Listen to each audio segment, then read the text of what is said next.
يا أيها الذين آمنوا كتب عليكم الصيام كما كتب على الذين من قبلكم لعلكم تتقون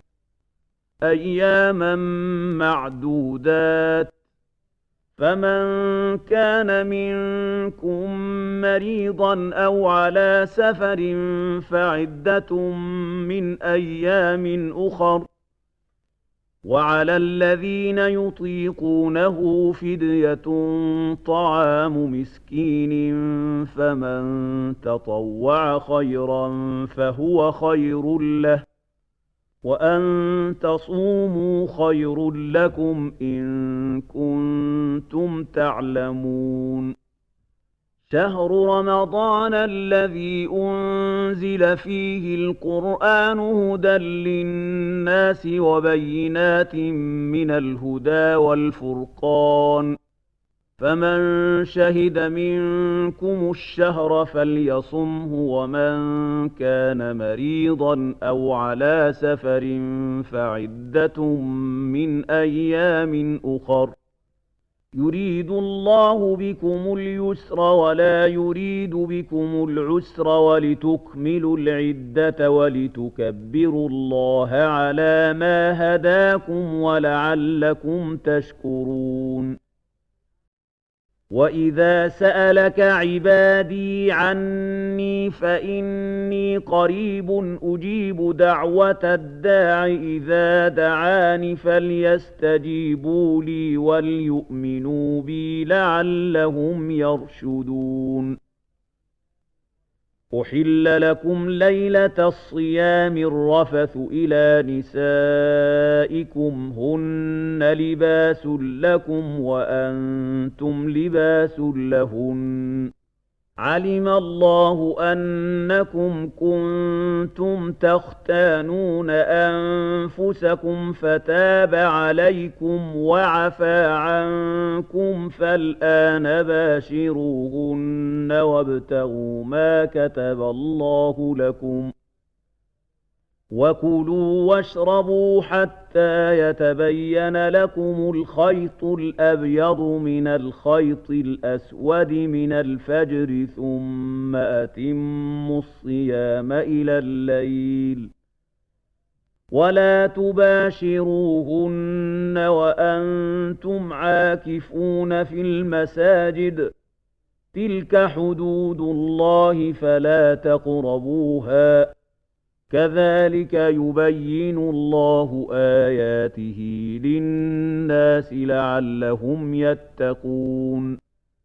ولا تأكلوا أموالكم بينكم بالباطل وتدلوا بها إلى الحكام لتأكلوا فريقا من أموال الناس بالإثم وأنتم تعلمون يسألونك عن الأهلة قل هي مواقيت للناس والحج وليس البر بأن تأتوا البيوت من ظهورها ولكن البر من اتقى وأتوا البيوت من أبوابها واتقوا الله لعلكم تفلحون وقاتلوا في سبيل الله الذين يقاتلونكم ولا تعتدوا إن الله لا يحب المعتدين واقتلوهم حيث ثقفتموهم وأخرجوهم من حيث أخرجوكم والفتنة أشد من القتل ولا تقاتلوهم عند المسجد الحرام حتى يقاتلوكم فيه فإن قاتلوكم فاقتلوهم كذلك جزاء الكافرين فإن انتهوا فإن الله غفور رحيم وقاتلوهم حتى لا تكون فتنة ويكون الدين لله، فإن انتهوا فلا عدوان إلا على الظالمين. الشهر الحرام بالشهر الحرام والحرمات قصاص، فمن اعتدى عليكم فاعتدوا عليه بمثل ما اعتدى عليكم، واتقوا الله واعلموا أن الله مع المتقين. وأنفقوا في سبيل الله ولا تلقوا بأيديكم إلى التهلكة، وأحسنوا إن الله يحب المحسنين. وأتموا الحج والعمرة لله، فإن أحصرتم فما استيسر من الهدي، ولا تحلقوا رؤوسكم حتى يبلغ الهدي محله، فمن كان منكم مريضا أو به أذى من رأسه ففدية من صيام أو صدقة أو نسك، فإذا أمنتم فمن تمتع بالعمرة إلى الحج فما استيسر من الهدي، فمن لم يجد فصيام 3 أيام في الحج و7 إذا رجعتم، تلك 10 كاملة، ذلك لمن لم يكن أهله حاضر المسجد الحرام. واتقوا الله واعلموا أن الله شديد العقاب. الحج أشهر معلومات، فمن فرض فيهن الحج فلا رفث ولا فسوق ولا جدال في الحج، وما تفعلوا من خير يعلمه الله، وتزودوا فإن خير الزاد التقوى، واتقون يا أولي الألباب. ليس عليكم جناح أن تبتغوا فضلا من ربكم، فإذا أفضتم من عرفات فاذكروا الله عند المشعر الحرام، واذكروه كما هداكم وإن كنتم من قبله لمن الضالين. ثم أفيضوا من حيث أفاض الناس واستغفروا الله، إن الله غفور رحيم. فإذا قضيتم مناسككم فاذكروا الله كذكركم آباءكم أو أشد ذكرا، فمن الناس من يقول ربنا آتنا في الدنيا وما له في الآخرة من خلاق، ومنهم من يقول ربنا آتنا في الدنيا حسنة وفي الآخرة حسنة وقنا عذاب النار، أولئك لهم نصيب مما كسبوا، والله سريع الحساب. واذكروا الله في أيام معدودات، فمن تعجل في يومين فلا إثم عليه، ومن تأخر فلا إثم عليه لمن اتقى، واتقوا الله واعلموا أنكم إليه تحشرون. ومن الناس من يعجبك قوله في الحياة الدنيا ويشهد الله على ما في قلبه وهو ألد الخصام، وإذا تولى سعى في الأرض ليفسد فيها ويهلك الحرث والنسل، والله لا يحب الفساد. وَإِذَا قِيلَ لَهُ اتَّقِ اللَّهَ أَخَذَتْهُ الْعِزَّةُ بِالْإِثْمِ فَحَسْبُهُ جَهَنَّمُ وَلَبِئْسَ الْمِهَادُ وَمِنَ النَّاسِ مَن يَشْرِي نَفْسَهُ ابْتِغَاءَ مَرْضَاتِ اللَّهِ وَاللَّهُ رَءُوفٌ بِالْعِبَادِ يَا أَيُّهَا الَّذِينَ آمَنُوا ادْخُلُوا فِي السِّلْمِ كَافَّةً وَلَا تَتَّبِعُوا خُطُوَاتِ الشَّيْطَانِ ۚ إِنَّهُ لَكُمْ عَدُوٌّ مُّبِينٌ فَإِن زَلَلْتُم مِّن بَعْدِ مَا جَاءَتْكُمُ الْبَيِّنَاتُ فَاعْلَمُوا أَنَّ اللَّهَ عَزِيزٌ حَكِيمٌ هَلْ يَنظُرُونَ إِلَّا أَن يَأْتِيَهُمُ اللَّهُ فِي ظُلَلٍ مِّنَ الْغَمَامِ وَالْمَلَائِكَةُ وَقُضِيَ الْأَمْرُ ۚ وَإِلَى اللَّهِ تُرْجَعُ الْأُمُورُ سَلْ بَنِي إِسْرَائِيلَ كَمْ آتَيْنَاهُم مِّنْ آيَةٍ بَيِّنَةٍ ۗ وَمَن يُبَدِّلْ نِعْمَةَ اللَّهِ مِن بَعْدِ مَا جَاءَتْهُ فَإِنَّ اللَّهَ شَدِيدُ الْعِقَابِ زُيِّنَ لِلَّذِينَ كَفَرُوا الْحَيَاةُ الدُّنْيَا وَيَسْخَرُونَ مِنَ الَّذِينَ آمَنُوا ۗ وَالَّذِينَ اتَّقَوْا فَوْقَهُمْ يَوْمَ الْقِيَامَةِ ۗ وَاللَّهُ يَرْزُقُ مَن يَشَاءُ بِغَيْرِ حِسَابٍ كَانَ النَّاسُ أُمَّةً وَاحِدَةً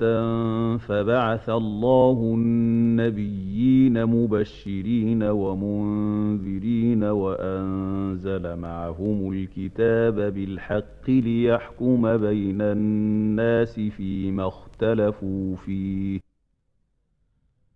وَمَا اخْتَلَفَ فِيهِ إِلَّا الَّذِينَ أُوتُوهُ مِن بَعْدِ مَا جَاءَتْهُمُ الْبَيِّنَاتُ بَغْيًا بَيْنَهُمْ فَهَدَى اللَّهُ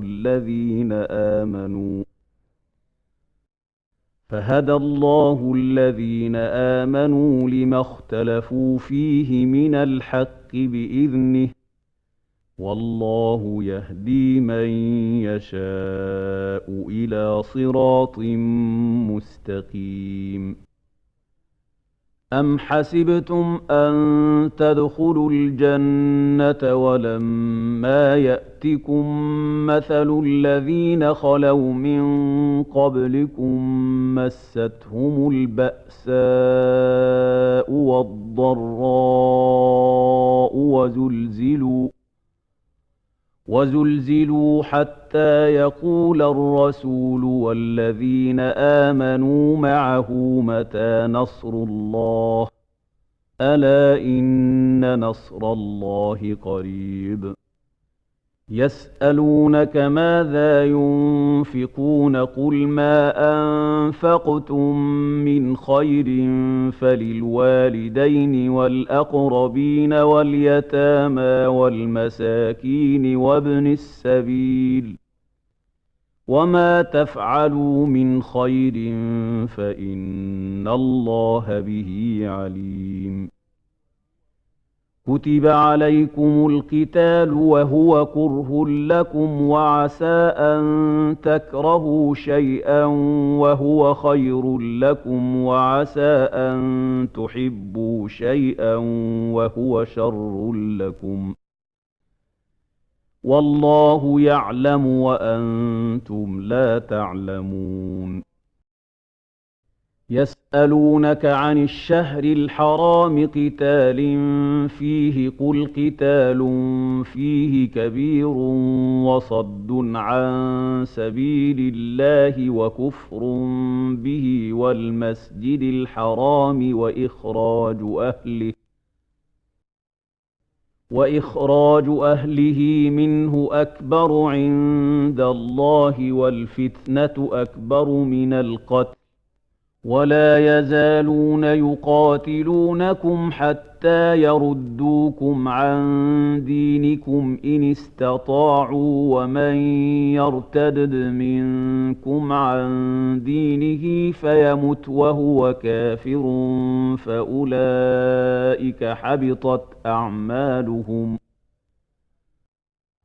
فأولئك حبطت أعمالهم في الدنيا والآخرة وأولئك أصحاب النار هم فيها خالدون إن الذين آمنوا والذين هاجروا وجاهدوا في سبيل الله أولئك يرجون رحمة الله والله غفور رحيم يسألونك عن الخمر والميسر قل فيهما إثم كبير ومنافع للناس وإثمهما أكبر من نفعهما ويسألونك ماذا ينفقون قل العفو كذلك يبين الله لكم الآيات لعلكم تتفكرون في الدنيا والآخرة ويسألونك عن اليتامى قل إصلاح لهم خير وإن تخالطوهم فإخوانكم والله يعلم المفسد من المصلح ولو شاء الله لأعنتكم إن الله عزيز حكيم ولا تنكحوا المشركات حتى يؤمن ولأمة مؤمنة خير من مشركة ولو أعجبتكم ولا تنكحوا المشركين حتى يؤمنوا ولعبد مؤمن خير من مشرك ولو أعجبكم أولئك يدعون إلى النار والله يدعو إلى الجنة والمغفرة بإذنه ويبين آياته للناس لعلهم يتذكرون ويسألونك عن المحيض قل هو أذى فاعتزلوا النساء في المحيض ولا تقربوهن حتى يطهرن فإذا تطهرن فأتوهن من حيث أمركم الله إن الله يحب التوابين ويحب المتطهرين نساؤكم حرث لكم فأتوا حرثكم أنى شئتم وقدموا لأنفسكم واتقوا الله واعلموا أنكم ملاقوه وبشر المؤمنين ولا تجعلوا الله عرضة لأيمانكم أن تبروا وتتقوا وتصلحوا بين الناس والله سميع عليم لا يؤاخذكم الله باللغو في أيمانكم ولكن يؤاخذكم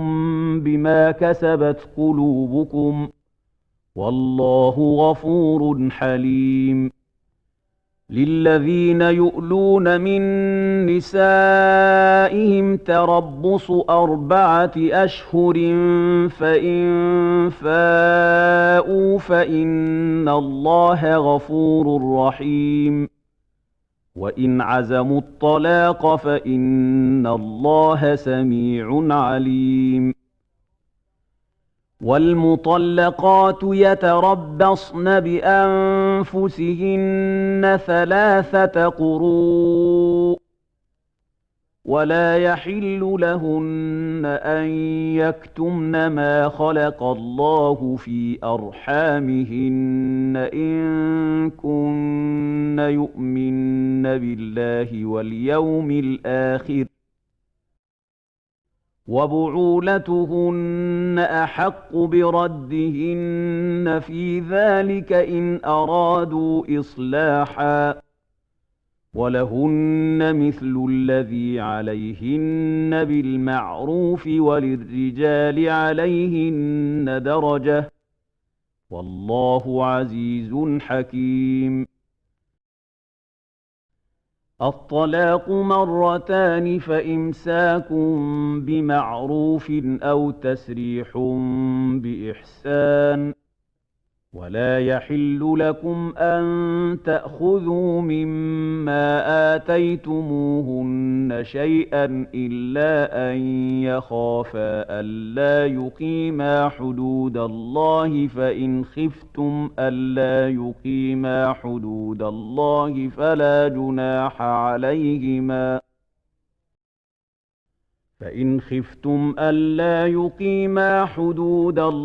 فلا جناح عليهما فيما افتدت به تلك حدود الله فلا تعتدوها ومن يتعد حدود الله فأولئك هم الظالمون. فإن طلقها فلا تحل له من بعد حتى تنكح زوجا غيره فإن طلقها فلا جناح عليهما أن يتراجعا إن ظنا أن يقيما حدود الله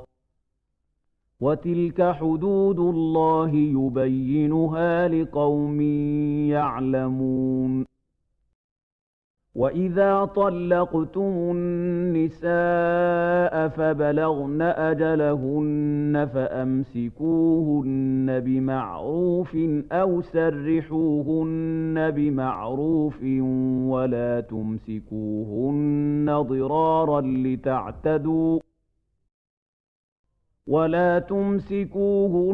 ضرارا لتعتدوا ومن يفعل ذلك فقد ظلم نفسه ولا تتخذوا آيات الله هزوا واذكروا نعمة الله عليكم وما أنزل عليكم من الكتاب والحكمة يعظكم به واتقوا الله واعلموا أن الله بكل شيء عليم. وإذا طلقتم النساء فبلغن أجلهن فلا تعضلوهن أن ينكحن أزواجهن إذا تراضوا بينهم بالمعروف ذلك يوعظ به من كان منكم يؤمن بالله واليوم الآخر ذلكم أزكى لكم وأطهر والله يعلم وأنتم لا تعلمون. والوالدات يرضعن أولادهن حولين كاملين لمن أراد أن يتم الرضاعة وعلى المولود له رزقهن وكسوتهن بالمعروف لا تكلف نفس إلا وسعها لا تضار والدة بولدها ولا مولود له بولده وعلى الوارث مثل ذلك فإن أرادا فصالا عن تراض منهما وتشاور فلا جناح عليهما.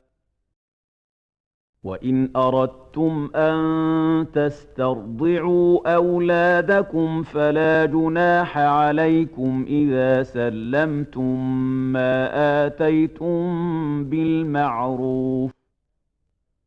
واتقوا الله واعلموا أن الله بما تعملون بصير. والذين يتوفون منكم ويذرون أزواجا يتربصن بأنفسهن 4 أشهر و10 فإذا بلغن أجلهن فلا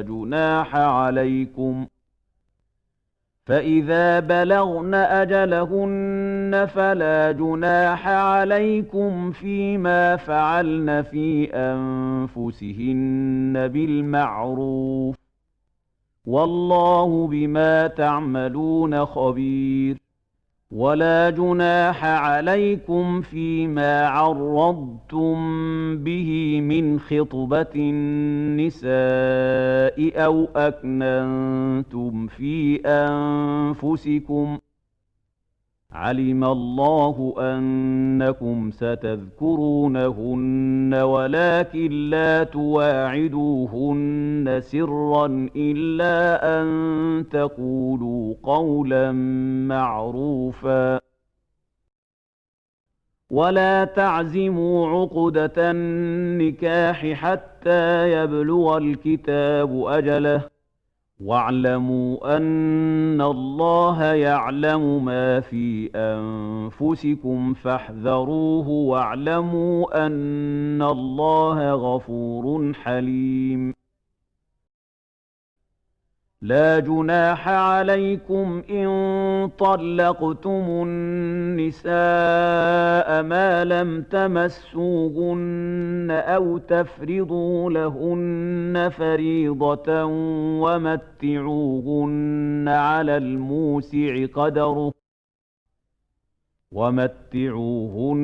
على الموسع قدره وعلى المقتر قدره متاعا بالمعروف حقا على المحسنين. وإن طلقتموهن من قبل أن تمسوهن وقد فرضتم لهن فريضة فنصف ما فرضتم إلا أن يعفون أو يعفو الذي بيده عقدة النكاح، وأن تعفوا أقرب للتقوى. ولا تنسوا الفضل بينكم، إن الله بما تعملون بصير. حافظوا على الصلوات والصلاة الوسطى وقوموا لله قانتين. فإن خفتم فرجالا أو ركبانا فإذا أمنتم فاذكروا الله كما علمكم ما لم تكونوا تعلمون. والذين يتوفون منكم ويذرون أزواجا وصية لأزواجهم متاعا إلى الحول غير إخراج، فإن خرجن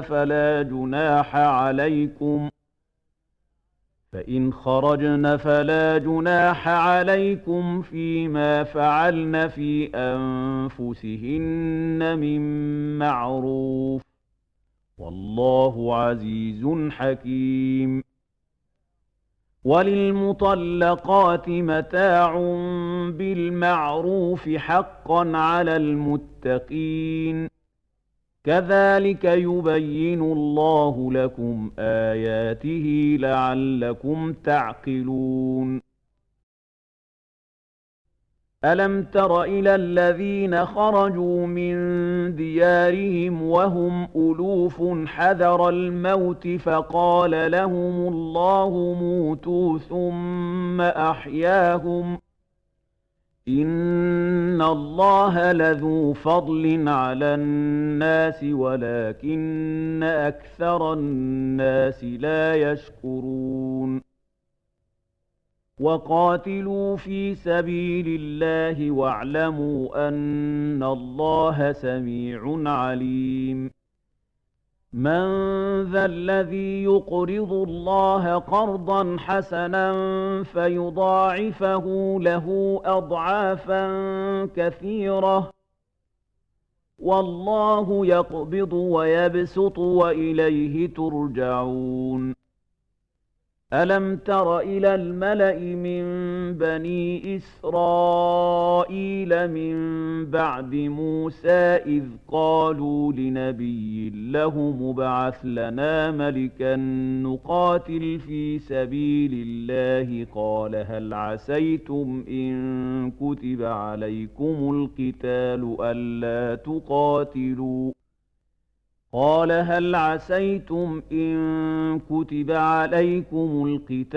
أَلَّا تُقَاتِلُوا ۖ قَالُوا وَمَا لَنَا أَلَّا نُقَاتِلَ فِي سَبِيلِ اللَّهِ وَقَدْ أُخْرِجْنَا مِن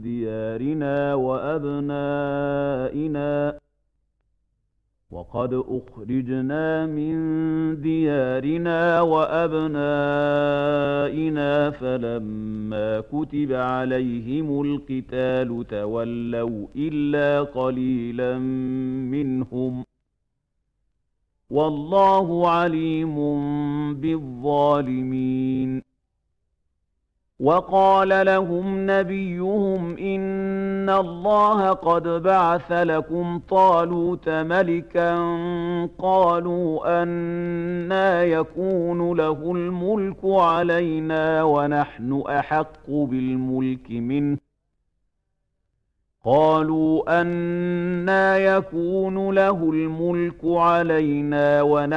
أَحَقُّ بِالْمُلْكِ مِنْهُ وَلَمْ يُؤْتَ سَعَةً مِّنَ الْمَالِ ۚ قَالَ إِنَّ اللَّهَ اصْطَفَاهُ عَلَيْكُمْ وَزَادَهُ بَسْطَةً فِي الْعِلْمِ وَالْجِسْمِ ۖ وَاللَّهُ يُؤْتِي مُلْكَهُ مَن يَشَاءُ ۚ وَاللَّهُ وَاسِعٌ عَلِيمٌ وَقَالَ لَهُمْ نَبِيُّهُمْ إِنَّ آيَةَ مُلْكِهِ أَن يَأْتِيَكُمُ التَّابُوتُ فِيهِ سَكِينَةٌ مِّن رَّبِّكُمْ وَبَقِيَّةٌ مِّمَّا تَرَكَ آلُ مُوسَىٰ وَآلُ هَارُونَ تَحْمِلُهُ الْمَلَائِكَةُ ۚ إِنَّ فِي ذَٰلِكَ لَآيَةً لَّكُمْ إِن كُنتُم مُّؤْمِنِينَ فَلَمَّا فَصَلَ طَالُوتُ بِالْجُنُودِ قَالَ إِنَّ اللَّهَ مُبْتَلِيكُم بِنَهَرٍ فَمَن شَرِبَ مِنْهُ فَلَيْسَ مِنِّي وَمَن لَّمْ يَطْعَمْهُ فَإِنَّهُ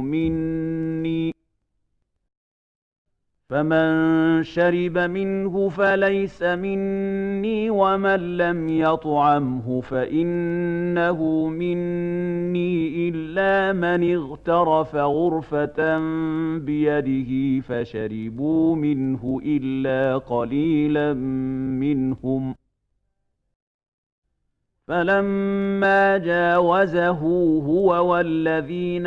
آمَنُوا مَعَهُ قَالُوا لَا طَاقَةَ لَنَا الْيَوْمَ بِجَالُوتَ وَجُنُودِهِ ۚ قَالَ الَّذِينَ يَظُنُّونَ أَنَّهُم مُّلَاقُو اللَّهِ كَم مِّن فِئَةٍ قَلِيلَةٍ غَلَبَتْ فِئَةً كَثِيرَةً بِإِذْنِ اللَّهِ ۗ وَاللَّهُ مَعَ الصَّابِرِينَ وَلَمَّا بَرَزُوا لِجَالُوتَ وَجُنُودِهِ قَالُوا رَبَّنَا أَفْرِغْ عَلَيْنَا صَبْرًا وَثَبِّتْ أَقْدَامَنَا وَانصُرْنَا عَلَى الْقَوْمِ الْكَافِرِينَ فَهَزَمُوهُم بِإِذْنِ اللَّهِ وَقَتَلَ دَاوُودُ جَالُوتَ وَآتَاهُ اللَّهُ الْمُلْكَ وَالْحِكْمَةَ وَعَلَّمَهُ مِمَّا يَشَاءُ ۗ ولولا دفع الله الناس بعضهم ببعض لفسدت الأرض ولكن الله ذو فضل على العالمين تلك آيات الله نتلوها عليك بالحق وإنك لمن المرسلين تلك الرسل فضلنا بعضهم على بعض منهم من كلم الله ورفع بعضهم درجات وآتينا عيسى ابن مريم البينات وأيدناه بروح القدس ولو شاء الله ما اقتتل الذين من بعدهم من بعد ما جاءتهم البينات ولكن اختلفوا فمنهم من آمن ومنهم من كفر ولو شاء الله ما اقتتلوا ولكن الله يفعل ما يريد يا أيها الذين آمنوا أنفقوا مما رزقناكم من قبل أن يأتي يوم لا بيع فيه ولا خلة ولا شفاعة والكافرون هم الظالمون الله لا إله إلا هو الحي القيوم لا تأخذه سنة ولا نوم له ما في السماوات وما في الأرض من ذا الذي يشفع عنده إلا بإذنه يعلم ما بين أيديهم وما خلفهم ولا يحيطون بشيء من علمه إلا بما شاء وسع كرسيه السماوات والأرض ولا يئوده حفظهما وهو العلي العظيم لا إكراه في الدين قد تبين الرشد من الغي فمن يكفر بالطاغوت ويؤمن بالله فقد استمسك بالعروة الوثقى لا انفصام لها والله سميع عليم الله ولي الذين آمنوا يخرجهم من الظلمات إلى النور والذين كفروا أولياؤهم الطاغوت يخرجونهم من النور إلى الظلمات أولئك أصحاب النار هم فيها خالدون ألم تر إلى الذي حاج إبراهيم في ربه أن آتاه الله الملك إذ قال إبراهيم ربي الذي يحيي ويميت قال أنا أحيي وأميت قال إبراهيم فإن الله يأتي بالشمس من المشرق فأت بها من المغرب فبهت الذي كفر والله لا يهدي القوم الظالمين أو كالذي مر على قرية وهي خاوية على عروشها قال أنى يحيي هذه الله بعد موتها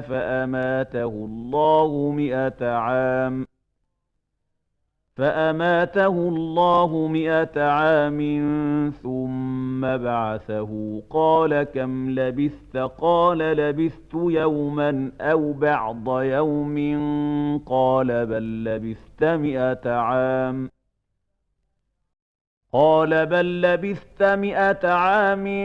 فانظر إلى طعامك وشرابك لم يتسنه وانظر إلى حمارك ولنجعلك آية للناس وانظر إلى العظام كيف ننشزها ثم نكسوها لحما وانظر إلى العظام كيف ننشزها ثم نكسوها لحما فلما تبين له قال أعلم أن الله على كل شيء قدير وإذ قال إبراهيم رب أرني كيف تحيي الموتى قال أولم تؤمن قال بلى ولكن ليطمئن قلبي قال فخذ 4 من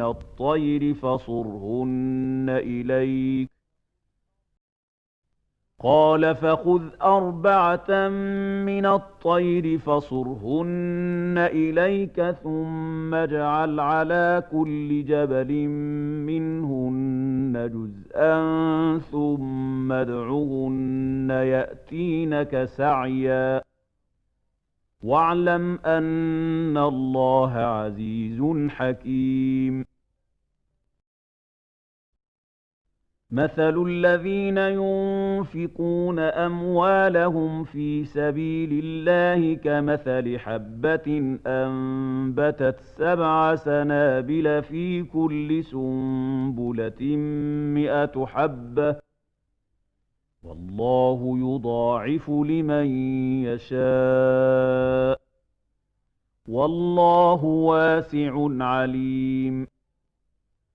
الذين ينفقون أموالهم في سبيل الله ثم لا يتبعون ما أنفقوا منا ولا أذى لهم أجرهم عند ربهم ولا خوف عليهم ولا هم يحزنون قول معروف ومغفرة خير من صدقة يتبعها أذى والله غني حليم يا أيها الذين آمنوا لا تبطلوا صدقاتكم بالمن والأذى كالذي ينفق ماله رئاء الناس ولا يؤمن بالله لا تبطلوا صدقاتكم بالمن والأذى كالذي ينفق ماله رئاء الناس ولا يؤمن بالله واليوم الآخر فمثله كمثل صفوان عليه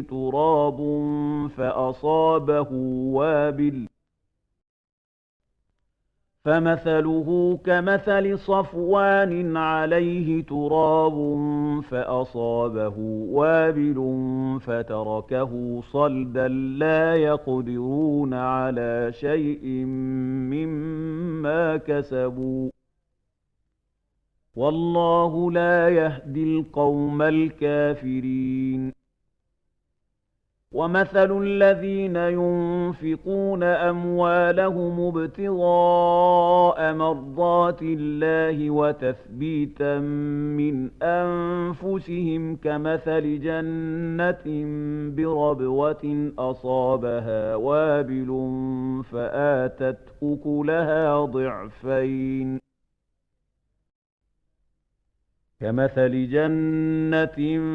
بربوة أصابها وابل فآتت أكلها ضعفين فإن لم يصبها وابل فطل والله بما تعملون بصير أيود أحدكم أن تكون له جنة من نخيل وأعناب تجري من تحتها الأنهار له فيها من كل الثمرات وأصابه الكبر وله ذرية ضعفاء فأصابها إعصار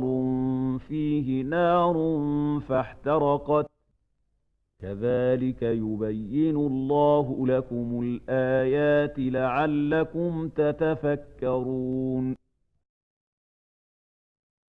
يا أيها الذين آمنوا أنفقوا من طيبات ما كسبتم ومما أخرجنا لكم من الأرض ولا تيمموا الخبيث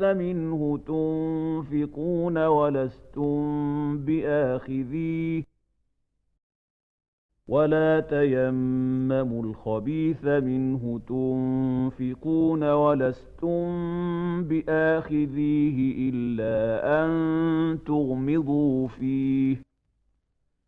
واعلموا أن الله غني حميد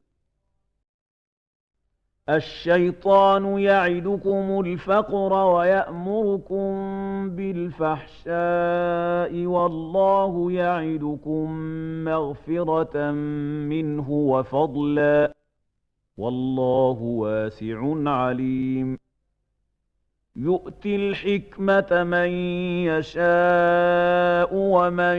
يؤت الحكمة فقد أوتي خيرا كثيرا وما يذكر إلا أولو الألباب وما أنفقتم من نفقة أو نذرتم من نذر فإن الله يعلمه وما للظالمين من أنصار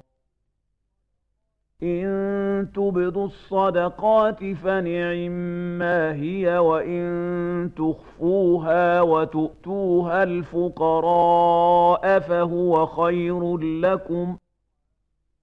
ويكفر عنكم من سيئاتكم والله بما تعملون خبير ليس عليك هداهم ولكن الله يهدي من يشاء وما تنفقوا من خير فلأنفسكم وما تنفقون إلا ابتغاء وجه الله وما تنفقوا من خير يوفى إليكم وأنتم لا تظلمون للفقراء الذين أحصروا في سبيل الله لا يستطيعون ضربا في الأرض يحسبهم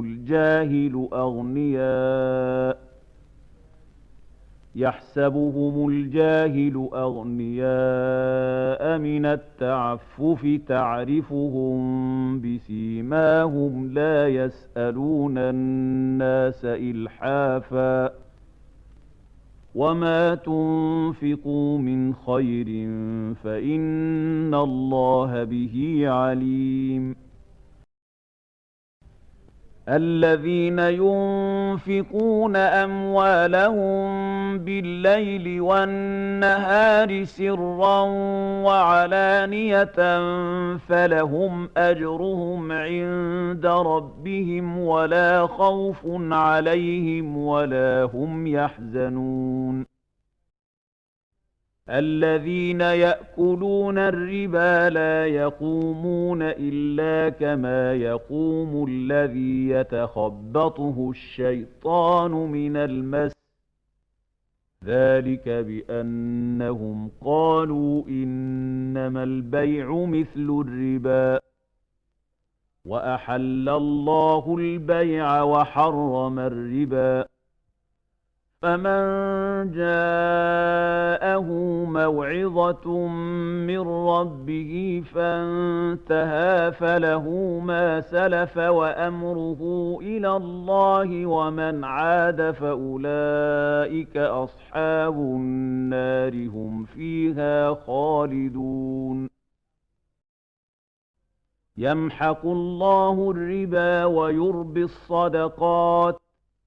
والله لا يحب كل كفار أثيم إن الذين آمنوا وعملوا الصالحات وأقاموا الصلاة وآتوا الزكاة لهم أجرهم عند ربهم ولا خوف عليهم ولا هم يحزنون يا أيها الذين آمنوا اتقوا الله وذروا ما بقي من الربا إن كنتم مؤمنين فإن لم تفعلوا فأذنوا بحرب من الله ورسوله وإن تبتم فلكم رؤوس أموالكم لا تظلمون ولا تظلمون وإن كان ذو عسرة فنظرة إلى ميسرة وأن تصدقوا خير لكم إن كنتم تعلمون واتقوا يوما ترجعون فيه إلى الله ثم توفى كل نفس ما كسبت وهم لا يظلمون يا أيها الذين آمنوا إذا تداينتم بدين إلى أجل مسمى فاكتبوه وليكتب بينكم كاتب بالعدل ولا يأب كاتب أن يكتب كما علمه الله فليكتب وليملل الذي عليه الحق وليتق الله ربه ولا يبخس منه شيئا فإن كان الذي عليه الحق سفيها أو ضعيفا أو لا يستطيع أن يمل هو فليملل وليه بالعدل واستشهدوا شهيدين من رجالكم فإن لم يكونا رجلين فرجل وامرأتان ممن ترضون من الشهداء أن تضل إحداهما فتذكر إحداهما الأخرى ولا يأبى الشهداء إذا ما دعوا ولا تسأموا أن تكتبوه صغيرا أو كبيرا إلى أجله ذلكم أقسط عند الله وأقوم للشهادة وأدنى ألا ترتابوا إلا أن تكون تجارة حاضرة تديرونها بينكم فليس عليكم جناح ألا تكتبوها وأشهدوا إذا تبايعتم ولا يضار كاتب ولا شهيد وإن تفعلوا فإنه فسوق بكم واتقوا الله ويعلمكم الله والله بكل شيء عليم وإن كنتم على سفر ولم تجدوا كاتبا فرهان مقبوضة فإن أمن بعضكم بعضا فليؤدي الذي اؤتمن أمانته وليتق الله ربه ولا تكتموا الشهادة ومن يكتمها فإنه آثم قلبه والله بما تعملون عليم لله ما في السماوات وما في الأرض وإن تبدوا ما في أنفسكم أو تخفوه يحاسبكم به الله فيغفر لمن يشاء ويعذب من يشاء، والله على كل شيء قدير. آمن الرسول بما أنزل إليه من ربه والمؤمنون كل آمن بالله وملائكته وكتبه ورسله لا نفرق بين أحد من رسله وقالوا سمعنا وأطعنا غفرانك ربنا وإليك المصير. لا يكلف الله نفسا إلا وسعها، لها ما كسبت وعليها ما اكتسبت. ربنا لا تؤاخذنا إن نسينا أو أخطأنا، ربنا ولا تحمل علينا إصرا كما حملته على الذين من قبلنا، ربنا ولا تحملنا ما لا طاقة لنا به واعف عنا واغفر لنا وارحمنا، أنت مولانا فانصرنا على القوم الكافرين.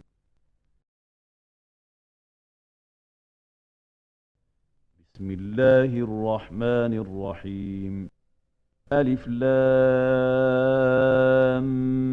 ميم. الله لا إله إلا هو الحي القيوم، نزل عليك الكتاب بالحق مصدقا لما بين يديه وأنزل التوراة والإنجيل من قبل هدى للناس وأنزل الفرقان. إن الذين كفروا بآيات الله لهم عذاب شديد، والله عزيز ذو انتقام. إن الله لا يخفى عليه شيء في الأرض ولا في السماء، هو الذي يصوركم في الأرحام كيف يشاء،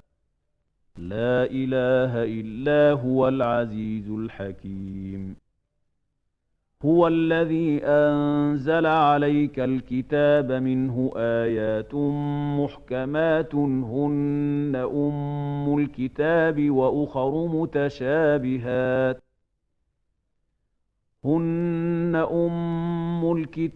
وأخر متشابهات فأما الذين في قلوبهم زيغ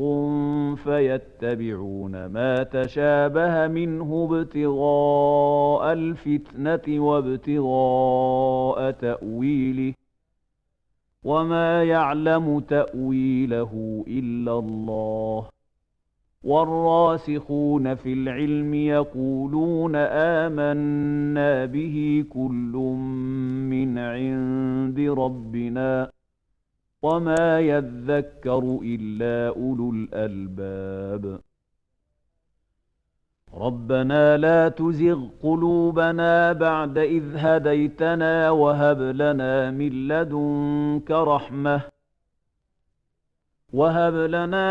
لدنك رحمة إنك أنت الوهاب. ربنا إنك جامع الناس ليوم لا ريب فيه، إن الله لا يخلف الميعاد. إن الذين كفروا لن تغني عنهم أموالهم ولا أولادهم من الله شيئا وأولئك هم وقود النار. كدأب آل فرعون والذين من قبلهم كذبوا بآياتنا فأخذهم الله بذنوبهم، والله شديد العقاب. قل للذين كفروا ستغلبون وتحشرون إلى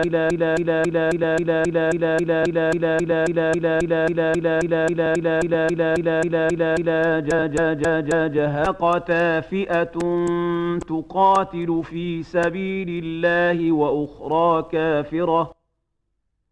فئة تقاتل في سبيل الله وأخرى كافرة يرونهم مثليهم رأي العين والله يؤيد بنصره من يشاء إن في ذلك لعبرة لأولي الأبصار زين للناس حب الشهوات من النساء والبنين والقناطير المقنطرة من الذهب والفضة والخيل المسومة والأنعام والحرث ذلك متاع الحياة الدنيا والله عنده حسن المآب قل أنبئكم بخير من ذلكم للذين اتقوا عند ربهم جنات تجري من تحتها الأنهار خالدين فيها وأزواج مطهرة ورضوان من الله والله بصير بالعباد الذين يقولون ربنا إننا آمنا فاغفر لنا ذنوبنا وقنا عذاب النار الصابرين والصادقين والقانتين والمنفقين والمستغفرين بالأسحار شهد الله أنه لا إله إلا هو والملائكة وأولو العلم قائما بالقسط لا إله إلا هو العزيز الحكيم إن الدين عند الله الإسلام وما اختلف الذين أوتوا الكتاب إلا من بعد ما جاءهم العلم بغيا بينهم ومن يكفر بآيات الله فإن الله سريع الحساب فإن حاجوك فقل أسلمت وجهي لله ومن اتبعن وقل للذين أوتوا الكتاب والأميين أأسلمتم فإن أسلموا فقد اهتدوا وإن تولوا فإنما عليك البلاغ والله بصير بالعباد إن الذين يكفرون بآيات الله ويقتلون النبيين بغير حق ويقتلون الذين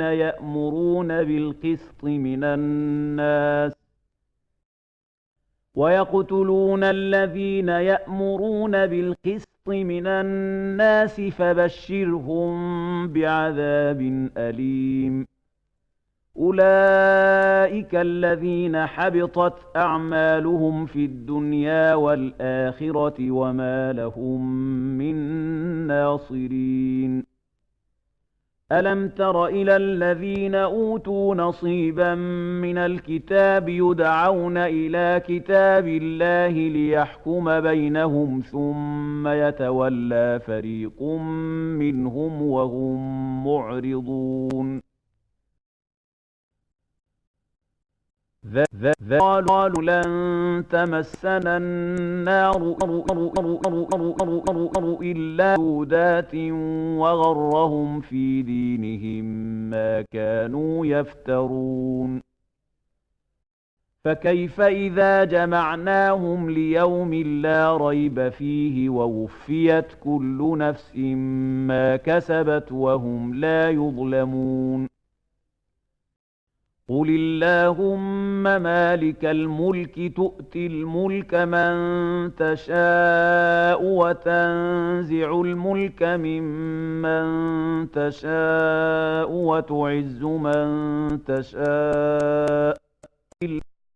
وتعز من تشاء وتذل من تشاء بيدك الخير إنك على كل شيء قدير تولج الليل في النهار وتولج النهار في الليل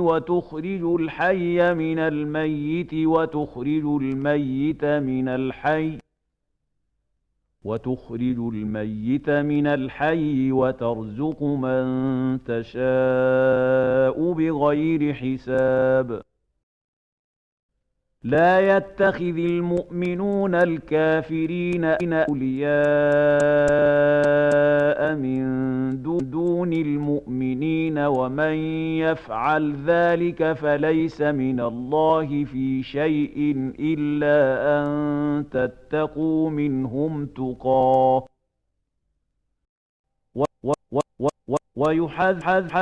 ويحذركم الله نفسه وإلى الله المصير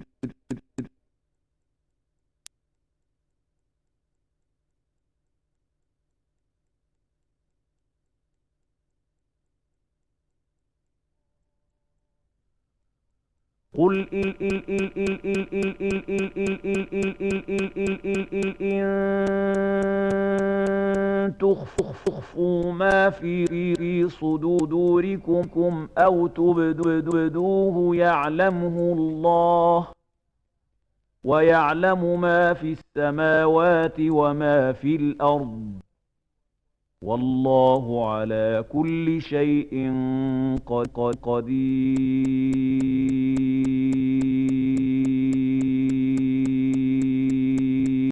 قل إن كنتم تحبون الله فاتبعوني يحببكم الله ويغفر لكم ذنوبكم والله غفور رحيم قل أطيعوا الله والرسول فإن تولوا فإن الله لا يحب الكافرين إن الله اصطفى آدم ونوحا وآل إبراهيم وآل عمران على العالمين ذرية بعضها من بعض والله سميع عليم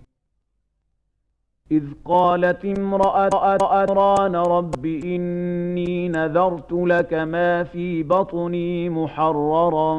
فتقبل مني إنك أنت السميع العليم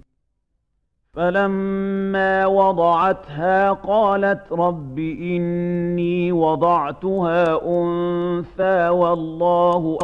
أعلم بما وضعت والذكر كالأنثى وإني سميتها مريم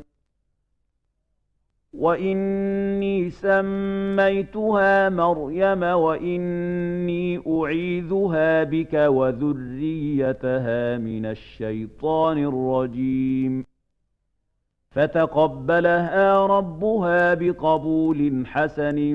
وأنبتها نباتا حسنا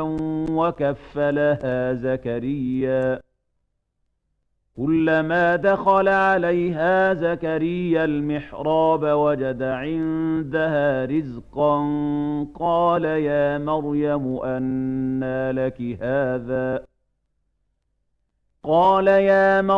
أنى لك هذا قالت هو من عند الله إن الله يرزق من يشاء بغير حساب هنالك دعا زكريا ربه قال رب هب لي من لدنك ذرية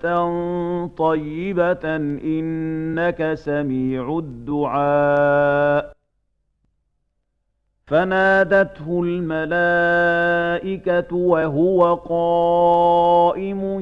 يصلي في المحراب أن الله يبشرك بيحيى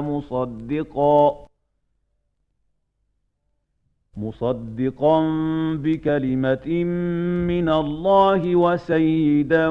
وحصورا ونبيا من الصالحين.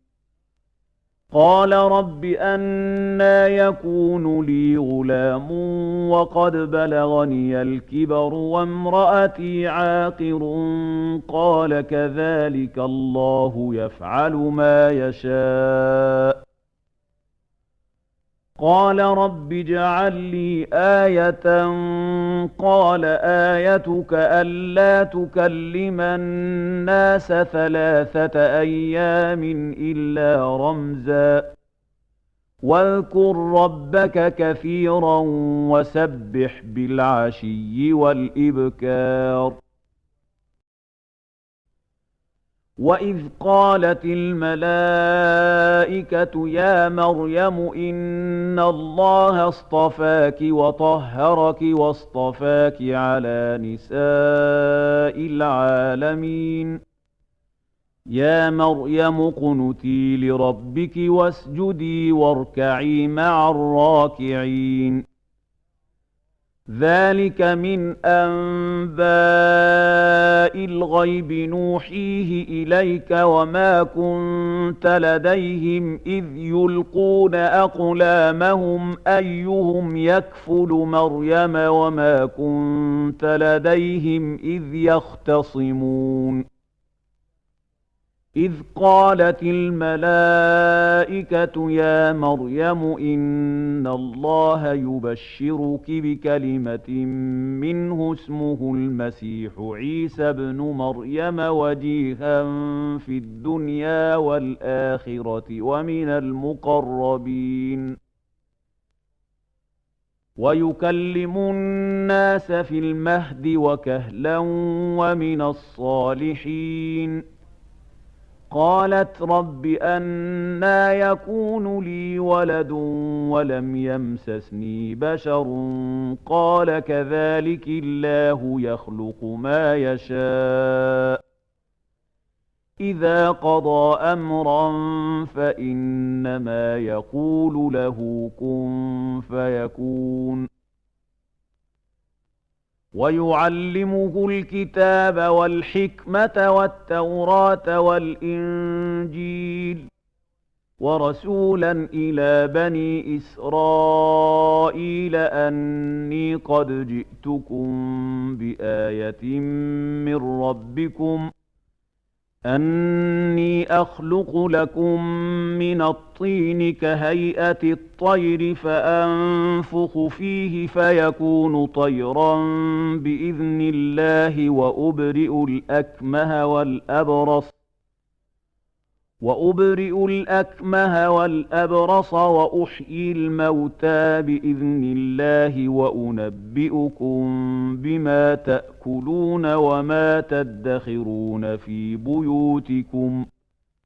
إن في ذلك لآية لكم إن كنتم مؤمنين. ومصدقا لما بين يدي من التوراة ولأحل لكم بعض الذي حرم عليكم وجئتكم بآية من ربكم فاتقوا الله وأطيعون.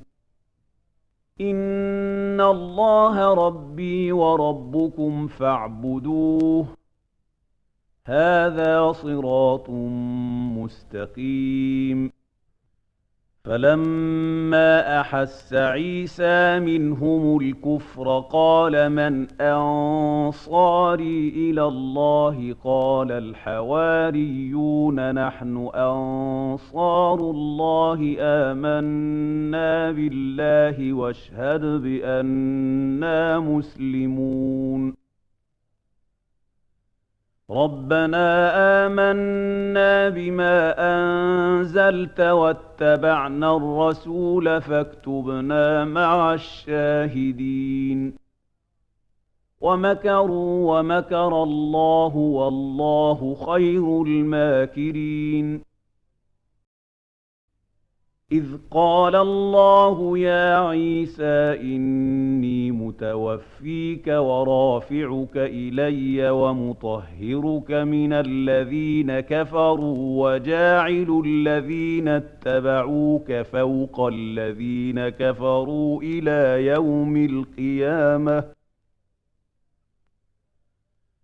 وجاعل الذين اتبعوك فوق الذين كفروا إلى يوم القيامة ثم إلي مرجعكم فأحكم بينكم فيما كنتم فيه تختلفون فأما الذين كفروا فأعذبهم عذابا شديدا في الدنيا والآخرة وما لهم من ناصرين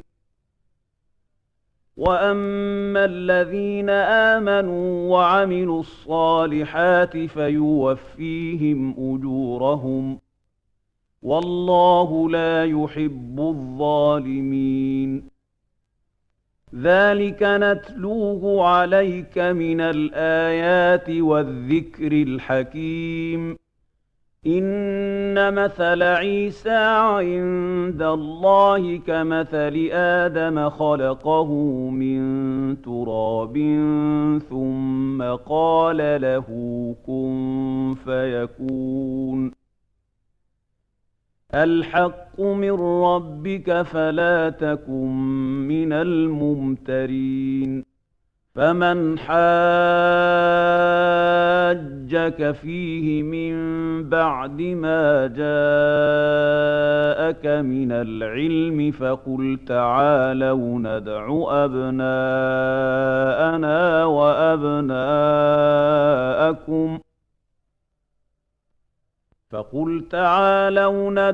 أبناءنا وأبناءكم ونساءنا ونساءكم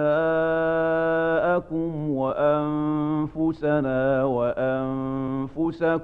ثم نبتهل فنجعل لعنة الله على الكاذبين